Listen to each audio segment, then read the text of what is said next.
क्या देवयानी भी burger king और जोमेटो की तरह गिरने वाला है? Hi, this is Dev and watching traders diary. और आज हम बात करने वाले हैं देवयानी इंटरनेशनल के स्टॉक के ऊपर।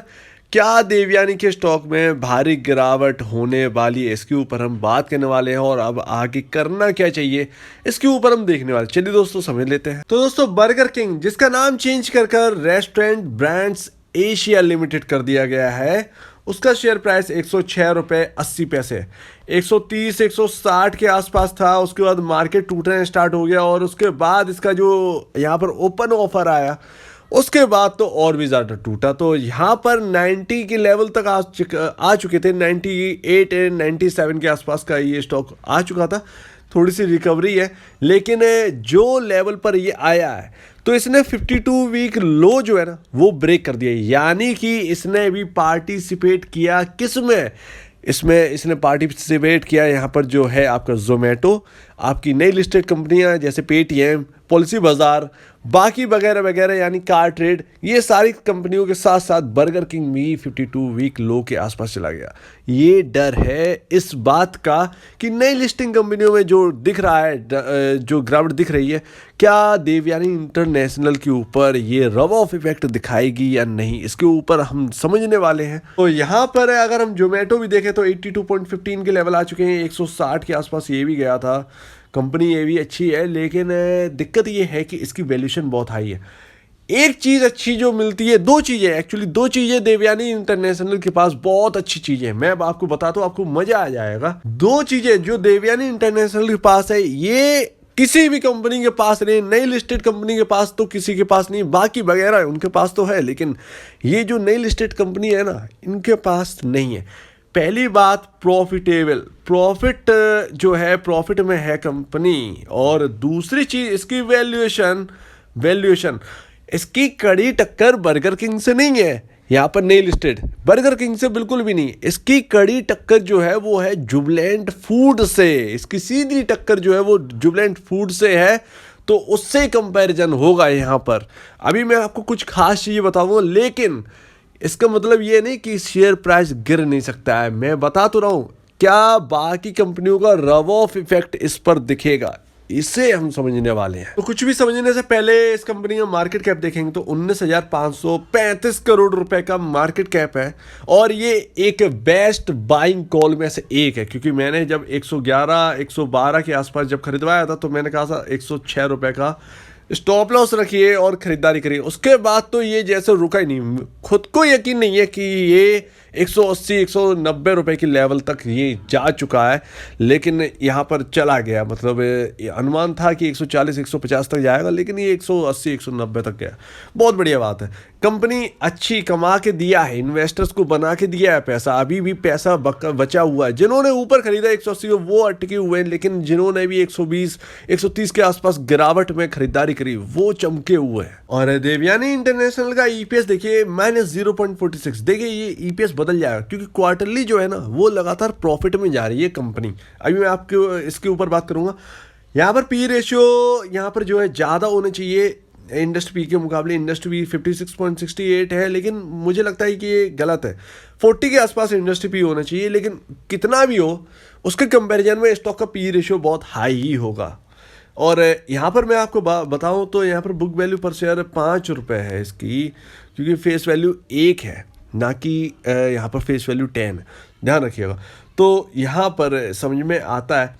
लेकिन एक चीज़ यहाँ पर और है कि इस कंपनी की जिस तरीके से अर्निंग बढ़ रही है, उस हिसाब से यहाँ पर पी रेशियो हल्का होता जाएगा, इस स्टॉक का वैल्यूएशन बढ़ेगी। अब ये रही वो चीज़ जो समझना चाहिए। देखिए, कंपनी सारी जितनी भी अभी मैंने लिस्टेड कंपनी बताई ना, जोमेटो, पेटीएम, पॉलिसी बाजार, कार ट्रेड, इनकी नेट सेल बढ़ती जा रही है। देवयानी की भी नेट सेल लगातार बढ़ती जा रही है। 229.95 करोड़ से सीधा पहुंचा दिया 624 करोड़ रुपए। यानी कि अगर हम 2021 दिसंबर का जो अभी Q3 का रिजल्ट आया था, ये वाला, तो इसके कंपैरिजन में अगर हम पिछली साल का देखेंगे तो 2020 का दिसंबर वाला, तो 379.10 करोड़ रुपीस की नेट सेल थी, जो कि बढ़कर 624.43 करोड़ रुपीस की पहुंच गई है। इस बार लगता है कि रिजल्ट अच्छे आएंगे। यहाँ पर जो है, जब यहाँ पर एनुअल रिपोर्ट आई तो अच्छे रिजल्ट आने चाहिए, ऐसा लगता है। नेट सेल के मुकाबले तो अच्छा आने चाहिए, प्रॉफिट में तो ऊपर नीचे होता रहेगा।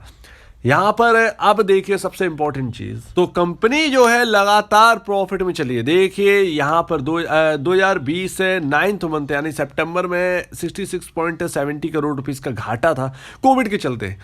2020 दिसंबर में कंपनी प्रॉफिटेबल आई, 43.79 करोड़ रुपीस का प्रॉफिट, और 2021 माफ कीजिए दिसंबर में 63 करोड़ रुपीस का प्रॉफिट करके दिखाया इस कंपनी ने।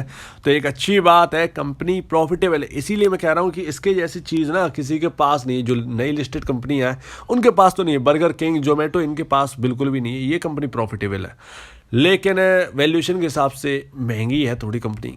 यहाँ पर वैल्यूएशन लमसम इसका कंपनी का मार्केट कैप लमसम 12-13 हज़ार करोड़ के आसपास का होना चाहिए था, लेकिन है 19,000 करोड़ के आसपास का। लेकिन कोई नहीं, ऐसी कंपनी को वैल्यू देना चाहिए जहाँ पर आपको लग रहा हो कि जुबिलेंट फूड को टक्कर देगी। जुबिलेंट फूड की एक खास बात मैं बता देता हूँ। जुबिलेंट फूड का अभी दिसंबर का जो क्वार्टर था ना, तो देवयानी इंटरनेशनल ने नेट सेल करके दिखाई है 624 करोड़ रुपए की, और जुबिलेंट फूड की जो है वो 1200-1300 करोड़ के आसपास की नेट सेल है। ध्यान रखिएगा। तो 50% जो है वो देवयानी इंटरनेशनल कमा रही है जुबिलेंट फूड के कंपैरिजन में। तो जुबिलेंट फूड का जो है वो 224 करोड़ रुपए का प्रॉफिट है। और यहाँ पर जो है इसकी अगर हम बात करें देवयानी की, तो 63 करोड़ रुपीस के आसपास का प्रॉफिट है। तो प्रॉफिट में एक बड़ा सा गैप है, लेकिन जो नेट सेल है उसमें 50% का ही मुझे गैप दिख रहा है। तो मुझे लगता है कि आगे ये कंपनी कर सकती है, यानी कड़ी टक्कर देने वाली है जुबिलेंट फूड को। अब देखिए चार्ट को समझते हैं, तो देखिए 170, 180, 190 के आसपास का ऊपर लेवल और नीचे में 135.85 का ये रेंज रहने वाली है अभी। अब इन दोनों में से कोई एक लेवल टूटेगा तो यहाँ पर जो है उस तरफ जो है वो मूवमेंट हो जाए। अगर 135.85 टूटा तो यहां पर जो है गिरावट शुरू, और अगर ऊपर की रेंज टूटी 188, 189 की जो सबसे रीसेंट हाई थी, तो फिर ऊपर के लेवल दिखाना। लेकिन ऐसा लगता है कि ऊपर के लेवल अभी कैप्ड है, नीचे के लेवल भी टूटने से रहे, लेकिन मुझे लगता है कि एक रेंज बाउंड रहेगा। अगर मार्केट नहीं टूटा तो रेंज बाउंड रहेगा, नहीं तो ये फिर नहीं, जब मार्केट टूटेगा ही तो ये भी टूटेंगे। तो इसका मतलब ये है कि 135.85 आपका बचेगा नहीं, तो ये आ जाते हैं। लेकिन बात अब यहाँ पर ये है कि क्या बाकी कंपनियों की तरह ये टूट सकती है जो नई लिस्टेड कंपनी है? तो अब तक नहीं टूटी तो आगे क्या टूटेगी? लेकिन आपके पास एक स्टॉप लॉस जरूर होना चाहिए।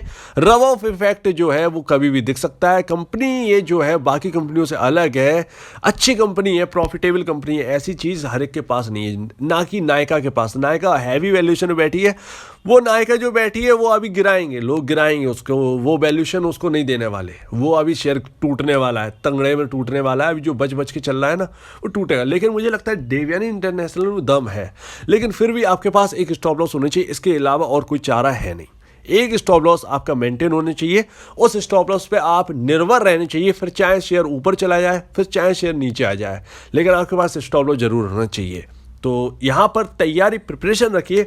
बाकी शेयर के साथ हो चुका है, आपके साथ ना हो, इससे बढ़िया है कि आप तैयार रहें हर चीज़ के लिए, तो ज़्यादा बेहतर है।